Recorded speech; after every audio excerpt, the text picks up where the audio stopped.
Shalom, Bapak Ibu Saudara-saudara yang dikasih dalam Tuhan.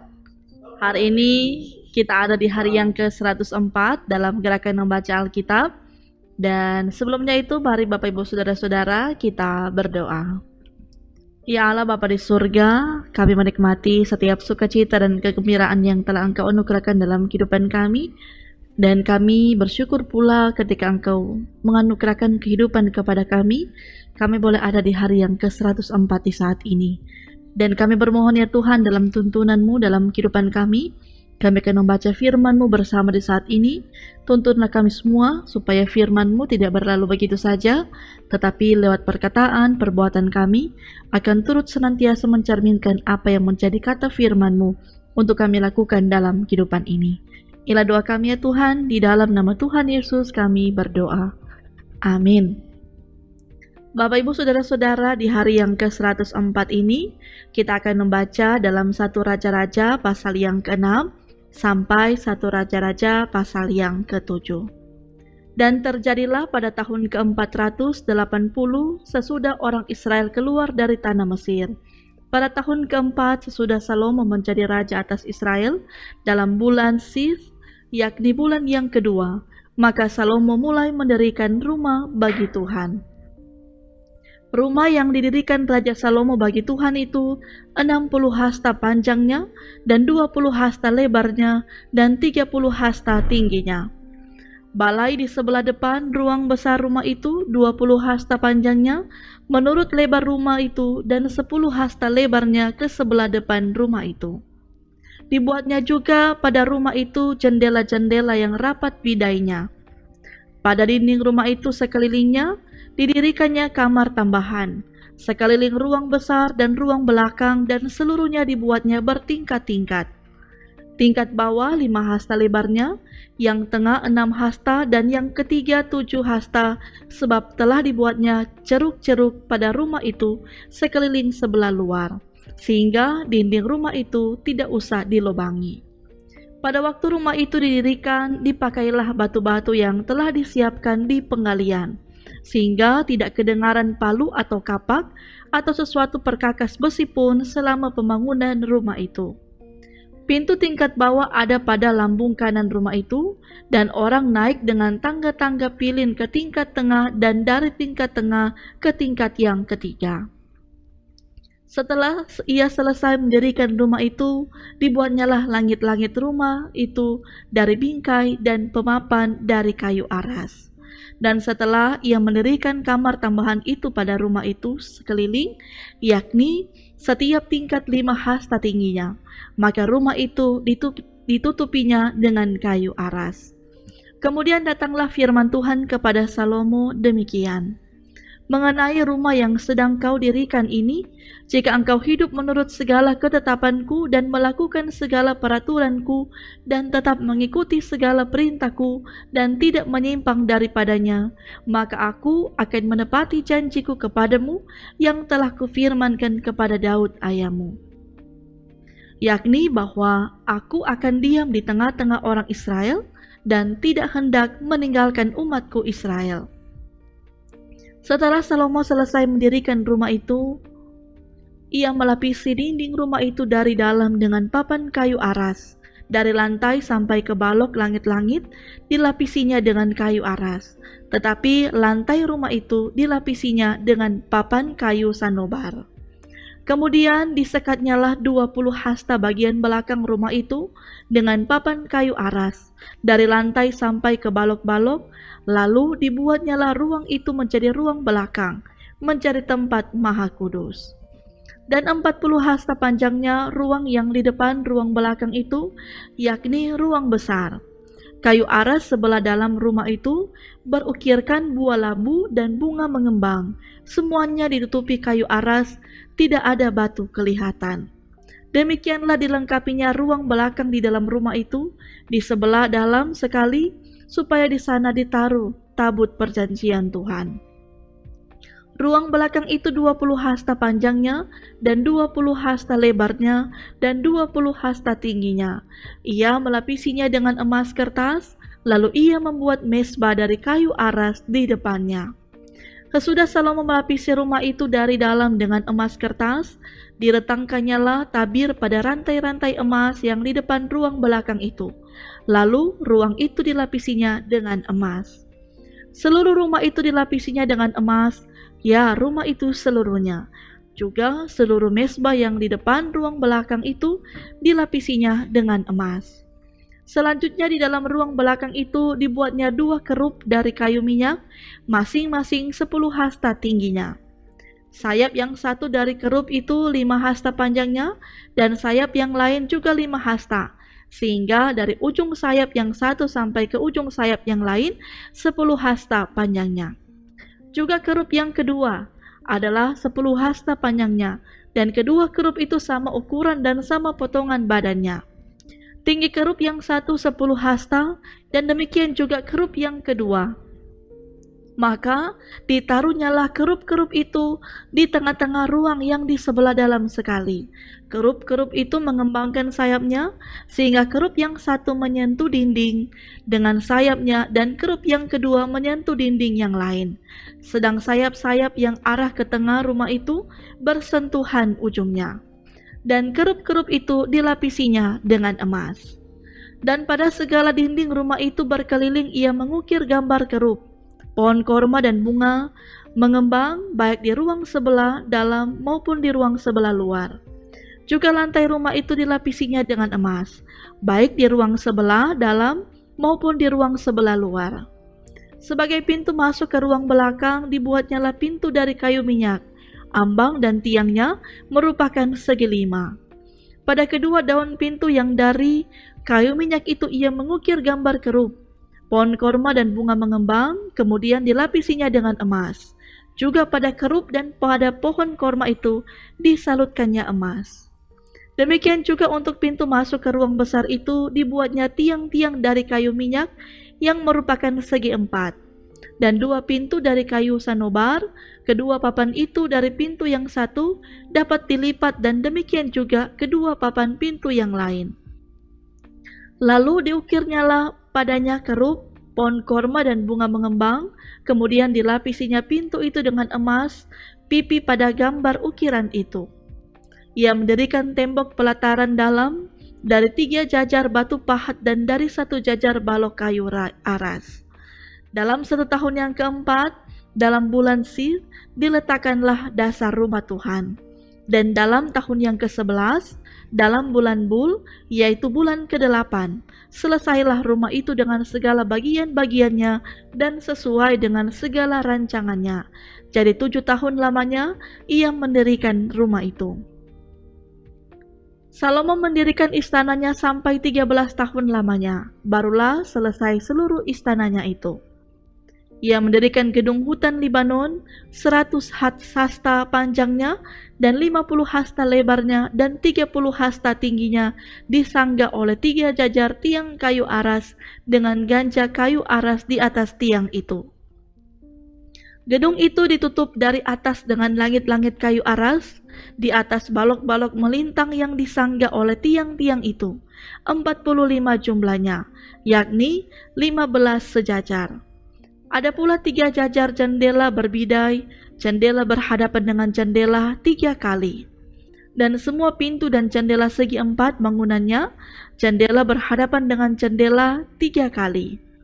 Ia membuat juga balai saka, 50 hasta panjangnya dan 30 hasta lebarnya, dengan di sebelah depannya sebuah balai lagi yang bertiang dan bertangga di sebelah depannya. Dibuatnya juga balai singgasana, tempat ia memutuskan hukum, balai pengadilan yang ditutupi dengan kayu aras dari lantai sampai ke balok langit-langit. Dan gedung kediamannya sendiri di pelataran yang lain lebih ke sebelah dalam lagi dari balai itu adalah sama buatannya. Dan bagi anak Firaun yang diambil Salomo menjadi istrinya, dibuatnya juga sebuah gedung sama dengan balai itu. Tembok dari semuanya ini dibuat dari batu yang mahal-mahal, yang sesuai dengan ukuran batu pahat digergaji dengan gergaji dari sebelah dalam dan dari sebelah luar, dari dasar sampai ke atas, dan juga dari tembok luar sampai kepada tembok pelataran besar. Bahkan dasar gedung-gedung itu dari batu yang mahal-mahal, batu yang besar-besar, batu yang 10 hasta dan batu yang 8 hasta. Di bagian atas ada batu yang mahal-mahal, berukuran batu pahat dan kayu aras juga. Sekeliling pelataran besar ada tembok dari 3 jajar batu pahat dan 1 jajar balok kayu aras. Demikian juga sekeliling pelataran dalam rumah Tuhan dan balainya. Kemudian Raja Salomo menyuruh orang menjemput Hiram dari Tirus. Dia adalah anak seorang janda dari suku Naftali, sedang ayahnya orang Tirus, tukang tembaga. Ia penuh dengan keahlian, pengertian, dan pengetahuan untuk melakukan segala pekerjaan tembaga. Ia datang kepada Raja Salomo, lalu melakukan segala pekerjaan itu bagi raja. Ia membentuk 2 tiang tembaga, tinggi tiang yang 18 hasta dan dapat dililit oleh tali yang 12 hasta panjangnya. Tiang yang kedua demikian juga. Dibuat juga 2 ganja untuk ditaruh di kepala tiang-tiang itu dari tembaga tuangan, tinggi ganja yang 15 hasta dan tinggi ganja yang kedua 5 hasta. Dibuatnya pula 2 jala-jala untuk ganja yang ada di kepala tiang itu. Jala-jala itu semacam kawat berpilin, semacam untaian rantai, 1 jala-jala untuk ganja yang 1 dan 1 jala-jala untuk ganja yang kedua. Kemudian dibuatnya juga buah-buah delima, 2 jajar berkeliling pada jala-jala yang 1 untuk menutupi ganja yang di ujung tiang itu, dan demikian pula dibuatnya pada ganja yang kedua. Dan ganja yang di kepala tiang dekat balai depan itu berbentuk bunga bakung, tingginya 4 hasta. Yakni ganja-ganja yang di atas kedua tiang itu di sebelah atas sekali lewat jala-jala yang meliliti perut ganja itu. Dan buah-buah delima ada 200 berjajar berkeliling pada ganja yang 1, demikian juga pada yang kedua. Kemudian tiang-tiang itu didirikannya dekat balai ruang besar. Ketika ia mendirikan tiang kanan, ia menamainya Yakin. Ketika ia mendirikan tiang kiri, ia menamainya Boas. Dan setelah bentukan bunga bakung itu ditaruh di kepala tiang-tiang itu, maka siaplah pekerjaan membuat tiang-tiang itu. Kemudian dibuatnyalah laut, tuangan yang 10 hasta dari tepi ke tepi, bundar keliling 5 hasta tingginya, dan yang dapat dililit berkeliling oleh tali yang 30 hasta panjangnya. Dan di bawah tepinya ada gambar buah labu, yang mengelilinginya sama sekali. 10 dalam sehasta merangkum laut itu berkeliling, labu itu 2 jajar, dituang setuangan dengan bejana itu. Laut itu menumpang di atas 12 lembu, 3 menghadap ke utara dan 3 menghadap ke barat, 3 menghadap ke selatan dan 3 menghadap ke timur. Laut itu menumpang di atasnya, sedang segala buntut lembu itu menuju ke dalam.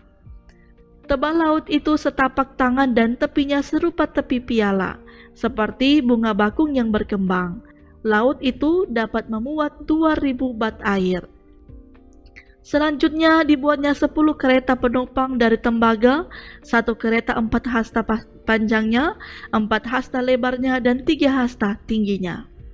Beginilah bentuk kereta penumpang itu. Ada papan penutupnya, dan papan itu diapit oleh bingkai. Dan pada papan penutup yang diapit oleh bingkai itu ada singa, lembu dan keruk, dan demikian juga pada bingkai itu. Di sebelah atas dan di sebelah bawah, singa dan lembu itu ada karangan-karangan bunga yang tergantung.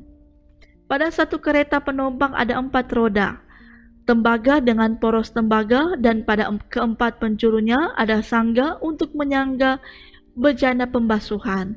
Sangga-sangga itu dituang dan di sebelah luar setiap sangga ada karangan bunga. Dan mulut kereta penumpang itu ada di sebelah dalam sangga-sangga itu, menonjol ke atas 1 hasta, mulutnya itu bundar, buatannya sebagai tumpuan, dan dalamnya 1,5 hasta, juga pada mulutnya itu ada ukiran, tetapi papan-papan penutupnya 4 persegi, jadi tidak bundar. Keempat roda itu ada di bawah papan penutup, dan tangan-tangan roda itu ada pada kereta penumpang itu, dan tinggi satu roda ialah 1,5 hasta.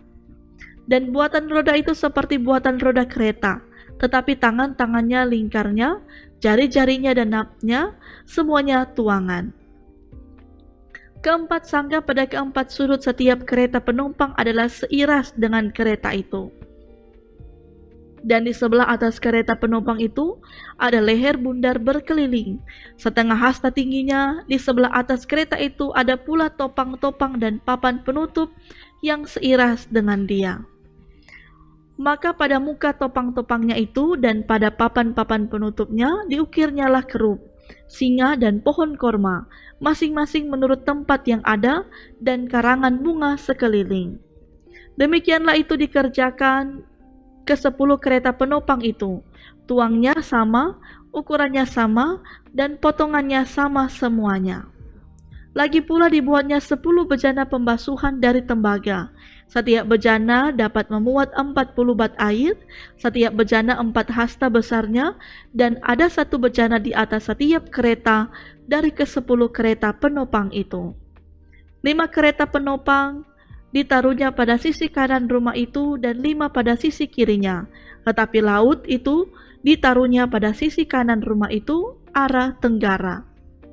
Dan Hiram membuat juga kuali-kuali, penyodok-penyodok, dan bokor-bokor penyiraman. Demikianlah Hiram menyelesaikan segala pekerjaan yang harus dilakukannya bagi Raja Salomo di rumah Tuhan, yakni kedua tiang dengan kedua bulatan ganja yang di kepala tiang itu, dan kedua jala-jala yang menutup kedua bulatan ganja itu. 400 buah delima untuk kedua jala-jala itu, 2 jajar buah delima untuk 1 jala-jala, guna menutupi kedua bulatan ganja yang di atas tiang itu. Ke-10 kereta penopang dan ke-10 bejana pembasuhan yang di atas kereta itu, laut yang 1 itu, dan ke-12 lembu yang di bawah laut itu. Kuali-kuali, penyodok-penyodok, dan bokor-bokor penyiraman, segala perlengkapan yang dibuat Hiram bagi Raja Salomo di rumah Tuhan itu adalah dari tembaga yang diumpan. Raja menuang semuanya itu di lembah Yordan, di dalam tanah liat antara Sukot dan Sartan. Dan Salomo membiarkan segala perlengkapan itu tidak ditimbang karena jumlahnya yang amat besar. Berat tembaga itu tidaklah terhitung. Salomo membuat juga segala perlengkapan yang ada di rumah Tuhan, yakni mezbah emas dan meja emas tempat menaruh roti sajian.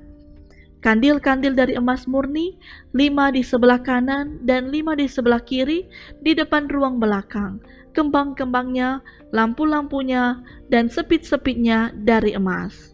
Pasu-pasunya, pisau-pisaunya, bokor-bokor penyiramannya, cawan-cawannya, dan perbaraan-perbaraannya dari emas murni. Engsel-engsel untuk pintu ruang dalam, yakni tempat maha kudus, dan engsel-engsel untuk pintu ruang besar bait suci dari emas. Maka genaplah segala pekerjaan yang dilakukan Salomo di rumah Tuhan itu. Kemudian Salomo memasukkan barang-barang kudus Daud ayahnya dan menaruh perak, emas, dan barang-barang itu dalam perbendaharaan rumah Tuhan.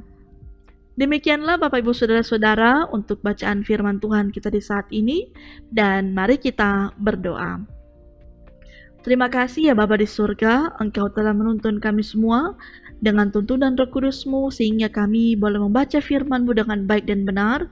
Kiranya Tuhan akan senantiasa menuntut kami semua supaya kami akan selalu gemar untuk selalu membaca firman-Mu dan memperlakukannya dalam setiap perjalanan kehidupan kami.